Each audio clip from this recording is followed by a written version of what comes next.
Yuri, vou começar com uma pergunta para a gente poder começar um raciocínio interessante. Dentro da Kabbalah e dentro daquilo que você considera amplo, existe uma maneira direcionada para ter um contato real com os anjos e como que você costuma realizar? Ótima pergunta.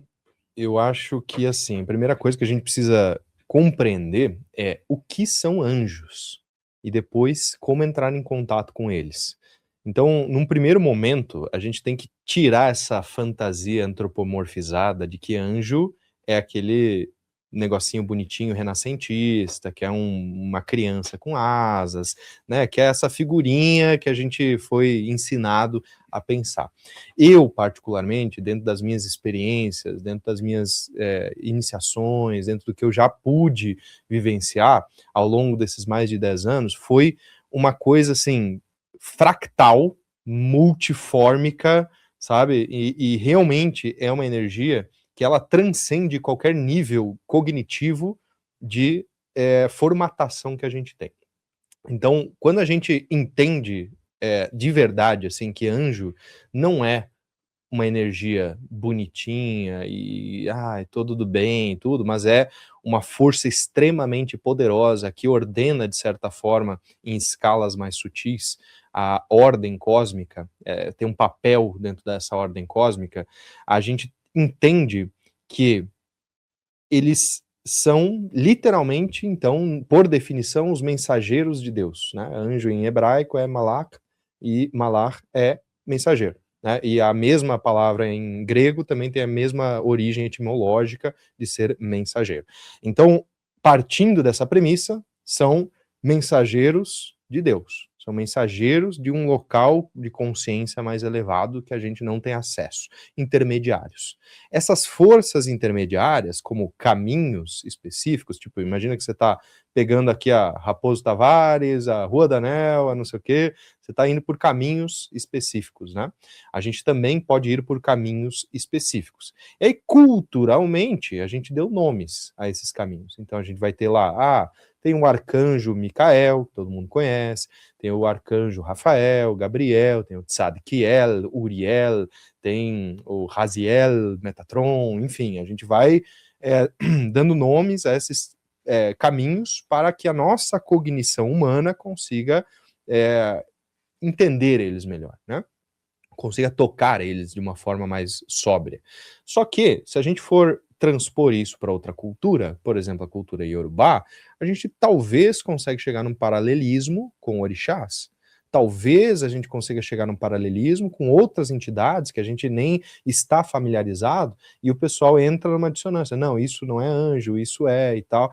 Mas, na verdade, a gente tem que passar em primeiro lugar essa camada cultural, tá? Então, não interessa a camada cultural que você quer ver, porque isso é só o nome dado por seres humanos em diferentes culturas, em diferentes regiões. Agora, passamos essa pequena fase, né, de obstáculo, aí a gente chega realmente na essência.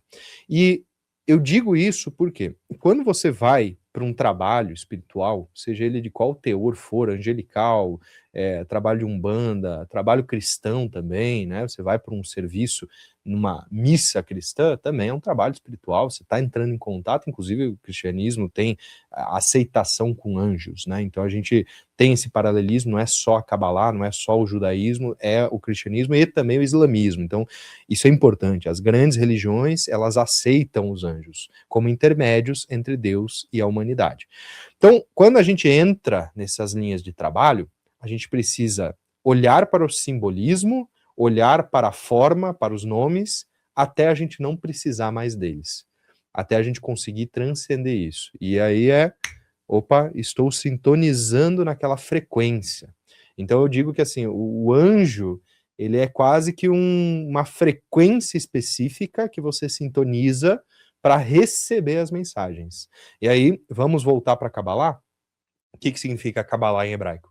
Receber, do verbo kabel. Então, Kabbalah em hebraico é receber. Como que você recebe? Por meio dessas entidades, por meio desses veículos, por meio dos malach, que são os mensageiros, os anjos. Então a gente vai ter classificações angelicais, vamos ter diversos estudos de angiologia, de demologia também, né? Então a gente vai ter vários pensadores de diferentes linhas tentando categorizar, e acho que essa função é muito humana, né? A ideia de a gente querer categorizar conhecimentos, categorizar essas questões hierarquicamente é um negócio muito humano. E a gente espelha muito, né, assim como na Terra é no céu, logo existe essa hierarquia, existe esse local. Mas uma curiosidade que é interessante, que para mim mudou muito o jogo, quando o assunto é entrar em contato com os anjos, é justamente a gente conseguir perceber que para você entrar em contato com um anjo, não basta apenas acender a vela do anjo, não basta apenas você ter o altar, você fazer a oração lá de 21 dias, você fazer determinado aspecto específico lá que ele vai vir até você. Porque você pode estar tendo uma certa imaginação sobre aquele ser que você fantasiou de certa forma, mas quando você de verdade entra em contato com o anjo, existe um desdobramento temporal, espacial, você sente os efeitos no plano físico. Você sente os efeitos, inclusive, na sua própria consciência se alterando. Então, geralmente, as entidades de qualquer nicho, elas vêm e nos trazem blocos de informação, elas nos trazem downloads.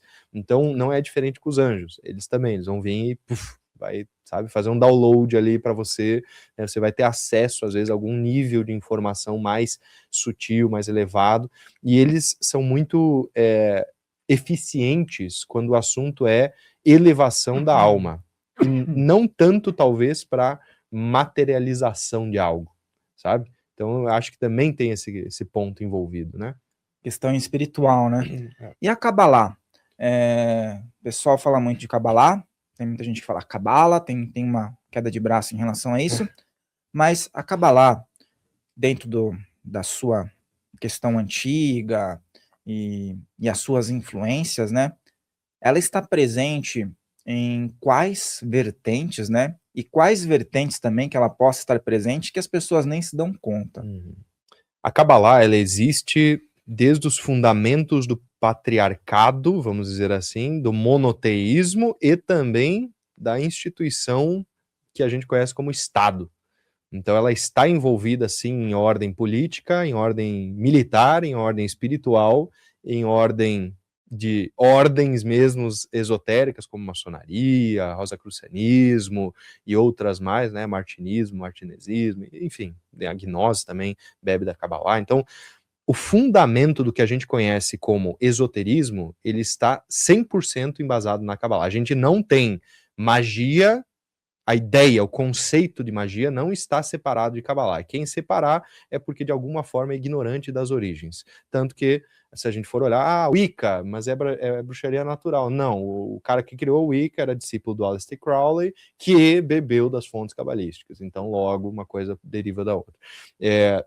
Porque o cristianismo, não. O cristianismo é literalmente a cópia. Eu digo que assim, as religiões, os três grandes, os monoteísmos, né? Eles são uma grande série da Netflix com 3 temporadas. A primeira temporada é o judaísmo, a segunda é o cristianismo e a terceira é o islamismo, né? Porque eles são literalmente a continuação da mesma lore ali, da mesma historinha.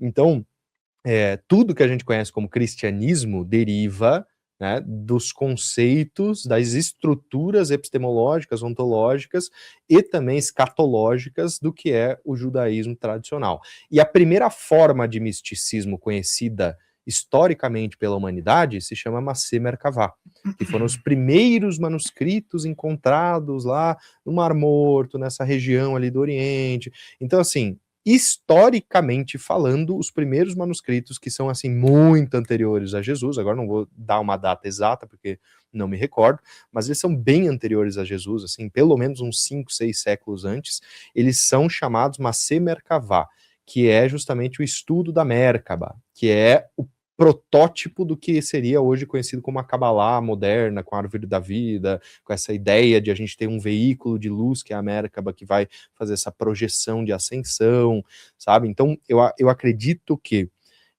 a angiologia e esses princípios cabalísticos, eles são extremamente ancestrais. Assim, num nível que é a primeira coisa que o ser humano escreveu, é isso, sabe? É a primeira forma de misticismo. Aí o pessoal vai falar, mas os Vedas indianos são mais antigos e tal. Historicamente não é. Historicamente não é. Eu posso achar algum escrito dos Vedas que vai falar, não, isso aqui já existe há 5.000 anos. Assim como eu também posso achar um escrito lá cabalístico falando, não, isso aqui existe desde Adão. Quem tá certo? Aí tem uma questão de crença versus história versus, né? Porque a antiguidade, vamos colocar em caixas. A antiguidade do Egito, a antiguidade da Índia, a antiguidade do Oriente Médio, dos persas, dos babilônicos, sumérios. Bom, a gente observa algumas intersecções, como você falou, né? E por que quando a gente fala sobre, por exemplo, anjos, as pessoas com certeza recebem bem? A partir do momento que você fala, não, tem um processo cabalístico, as pessoas falam, peraí, mas isso daí eu acho que já tá meio esquisito.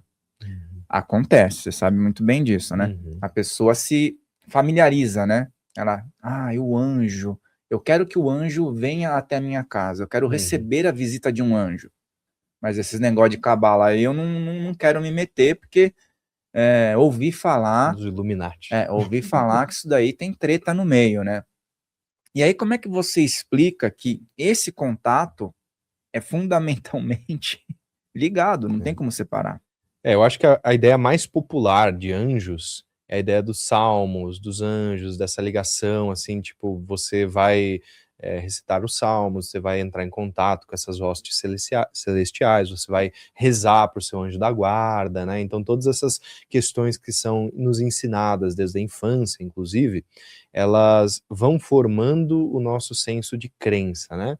E aí esse senso de crença do que é bom, belo e verdadeiro, ele é, de certa forma, uma doutrina familiar que vai nos trazer, olha, isso aqui é bom, isso aqui já não é tanto, né? Então, pela mídia, a Madonna lá faz um show meio suspeito e é cabalista, então acho que cabalá não é bom, ou sei lá, tem umas pessoa meio Illuminati aí que, né, os poderosos aí que são envolvidos com esse negócio, talvez não seja o certo a se fazer. Então, a gente tem uma discriminação social, uma discriminação de existe uma elite maquiavélica que usa disso, então logo isso é ruim. E sim, existe a elite maquiavélica que usa Kabbalah para o mal? Existe, infelizmente, só que ela não é do mal. As pessoas precisam entender que salmos são Kabbalah. Tipo assim, é tão básico quanto isso. Se você acredita de alguma forma no Antigo Testamento, você acredita na Kabbalah. Se você de alguma forma lê os Salmos e vê um poder ali, aquilo é cabalístico. Se você reza o Pai Nosso, ele é cabalístico. Se você acredita em anjo da guarda, isso é um conceito cabalístico. Se você acredita em Espírito Santo, o Ruach HaKodesh, ou Hakadosh, você acredita em Kabbalah. Então, na verdade, as bases epistemológicas, né, do conhecimento que a gente tem, elas popularmente não são, mas na verdade elas são. Na verdade mesmo, você está envolvido num mundo cabalístico, só que você não sabe. E, inclusive, toda essa estrutura, porque por definição, a Kabbalah, ela é muito numerológica também, né? O pessoal fala muito sobre a numerologia cabalística e tudo, mas assim, a gemátria, que é a numerologia cabalística de verdade, não essas que são às vezes propagadas por aí, ela ela tem uma estrutura matemática, e é aqui que eu acho que entra a beleza do negócio, porque não depende tanto da fé. Ela é literalmente uma estrutura matemática que sustenta a realidade. E aí essa estrutura matemática, ela pode ser provada de diferentes formas. Assim, o ângulo da molécula de H2O, por exemplo, no seu estado perfeito, ela vai ser 108 graus. Então, os Hs ali no O vai ser 108 graus. Então, quimicamente, existem números específicos que também são reflexo desses números cabalísticos, dessas ordens mais elevadas que sustentam o universo. 3, 7, 12, 22, são números que aparecem muitas vezes, né? A gente tem 33 vértebras, por exemplo, né? Então tem os 32 graus ali dos caminhos de sabedoria da Kabbalah, né, que são as 10 Sefirot, mais os 22 caminhos, e o 33 seria esse Ein Sof, seria esse vazio em que tudo isso existe. Então a gente vai ter toda uma ressonância biológica com a numerologia, com a física, com a química, com a crença. E eu acho que a crença tem que vir por último aqui. Ela tem que estar subjugada, de verdade, assim, ao que a gente vê, ao que a gente sente, sabe? As coisas que a gente, você consegue na sua mão contar os números divinos, sabe? Então, as falanges do seu dedo, né? 1, 2, 3, 4, 5, 6, 7, 8, 9, 10, 11, 12. E aí você tem um desdobramento do número 12, 3 mais 4 dá 7, 3 vezes 4 dá 12, aí você tem os elementos, você tem a trindade divina, né? Os 4 elementos e a trindade divina formam todos esses números que são sagrados, e aí você vai desdobrando isso, e sabe? Então acho que a nuance aqui, ela é muito mais complexa do que o pessoal que sequer imagina. Porque às vezes a pessoa fala, eu sou cristão, então eu não posso estudar o Kabbalah. Mas aí ela vai lá e fala, em nome do Pai, do Filho e do Espírito Santo. Né? Fez um sinal cabalístico. E aí, como é que fica? Nem sabe. A cruz, o sinal da cruz, ele é cabalístico.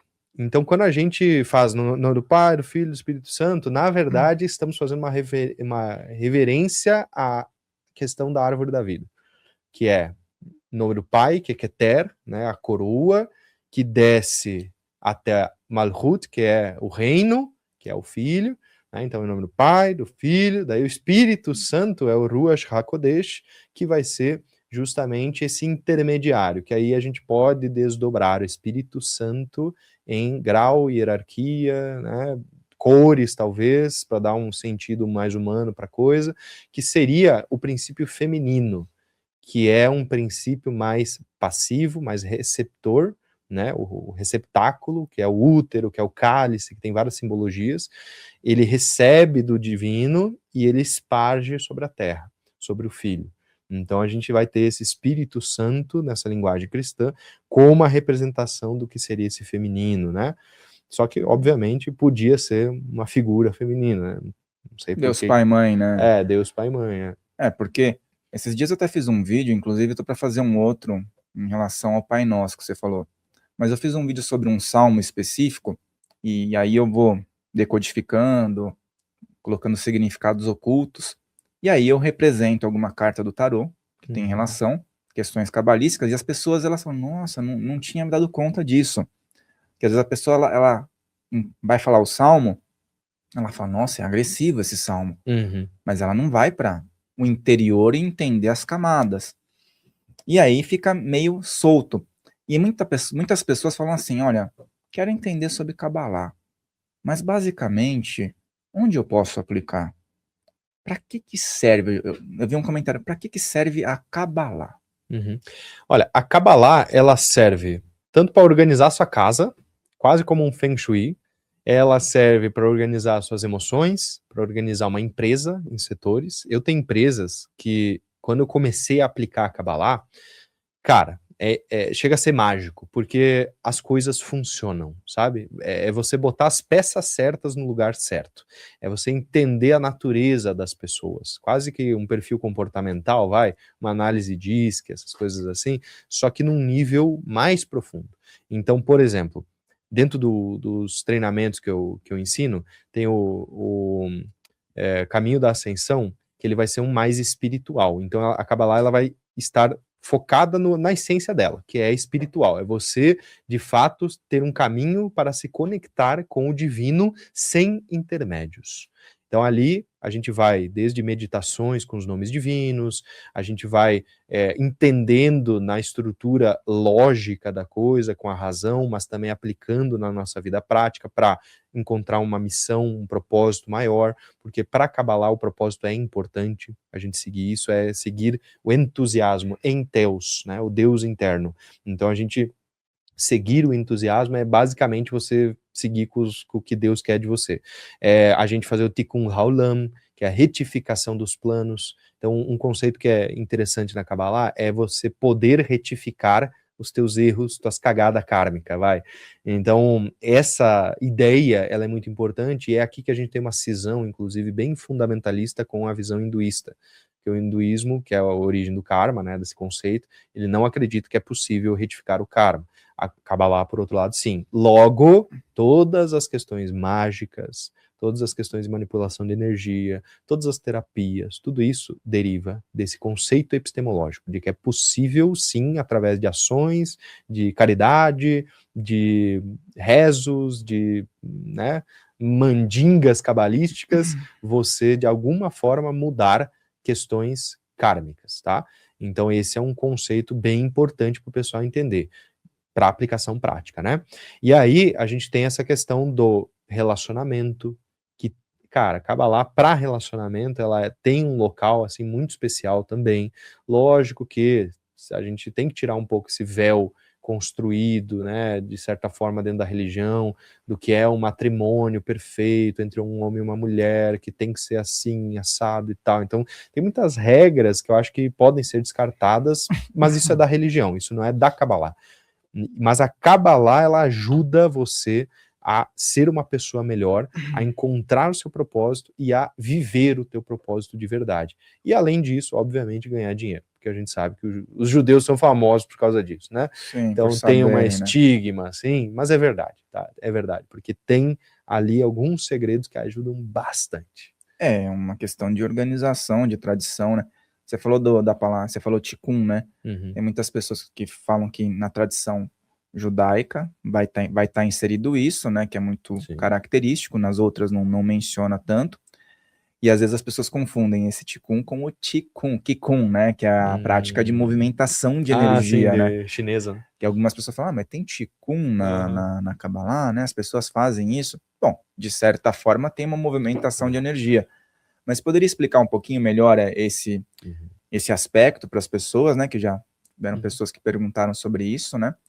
E também, já relacionando isso, se dentro das vertentes que estão relacionadas ao hermetismo, ou então depois à Cabala cristã, existem intersecções ou existem diferenças muito abruptas? Tá. Eu vou falar primeiro sobre essa relação, porque eu acho que até foneticamente isso é bacana. Tikkun da Kabbalah, que significa retificar, é diferente de Qigong do chinês, que significa esse movimento da energia do Qi, né? Então, foneticamente, para nós é bem parecido, mas em nível de significado, ele até tem algumas intersecções, mas não é 100%, né? Mas é interessante a gente usar isso como um gancho para o pessoal entender que o Qigong, ele vem de uma origem taoísta, por essência, assim, né? A filosofia por trás dessa prática. E essa filosofia taoísta, ela é muito parecida com o hermetismo, com a Kabbalah, ela é muito parecida a nível estrutural. Aqui eu preciso que o pessoal entenda, porque a salada de fruta do espiritualista moderna é: eu sou espiritualista, eu não sigo nada e tá tudo bem. Eu também sou assim. Só que a gente precisa, de certa forma, entender categoricamente o que você acredita e não acredita para conseguir seguir um caminho espiritual, porque senão você não vai conseguir, porque as regras de um jogo às vezes são diferentes das regras do outro jogo. E nesse caso, existe um jogo que é um jogo, de certa forma, monista, que acredita numa essência, e que ele tem uma intersecção cultural que casa. Então, o taoísmo, lá na China, que é muito antigo também, muito anterior a Jesus Cristo e tudo mais, ele vai seguir a mesma lógica epistemológica da Kabbalah, ou seja, ele tem a força do Tao, né, do Dao, e esse Dao cria o que a gente conhece como símbolo de Yin Yang, que é a polaridade, né? E essa polaridade cria os elementos e por aí vai manifestando. Então é uma manifestação de uma mônada para uma questão fractal da matéria. A Kabbalah é a mesma coisa. É uma mônada, né, que Ein Sof Auer manifesta e ramifica em fractais nos planos de manifestação. Então, eu acho que assim, essas duas tradições se cruzam. Aí tem o I Ching, que é o tarô, vamos dizer assim, Os ideogramas, os né? ideogramas, são os 64, né? Então, 64 ideogramas. Esse 64 é um número que também casa na Kabbalah. Por quê? Porque tem todos esses aspectos que a gente hoje conhece como tarô, ocidentalmente, né? O nosso oráculo, acho que mais famoso ficou o tarô. E esse tarô, ele é uma leitura simbólica da renascença do que é a Kabbalah. Por isso que ele é tão bonitinho, ele tem todas essas figuras e tal, porque ele é literalmente a linguagem simbólica do período renascentista, né? Isso começou no século XIII, o tarô, né? Mas ele ganhou força no século XV para as questões cabalísticas. Então, note como, na verdade, a gente tem uma releitura em diferentes culturas de uma mesma ideia. Né? E essa ideia que é taoísta, que é hermética, que é cabalista, né, que tem em diferentes culturas, inclusive xamânicas, né, de um Wakantanka, que é o espírito criador, né, o grande espírito, perdão, e daí vai se manifestando em outras entidades diferentes. Então a gente tem essa estrutura, sabe? E eu acho que é isso que meio que prova um pouco para as pessoas que são céticas, inclusive eu sou bem cético, prova um pouco o porquê isso é algo divino, sabe? Porque é algo muito perfeito para não ser divino. Um ser humano, assim, seria impossível um ser humano criar isso do além, sabe? E conversar ainda com todas as tradições.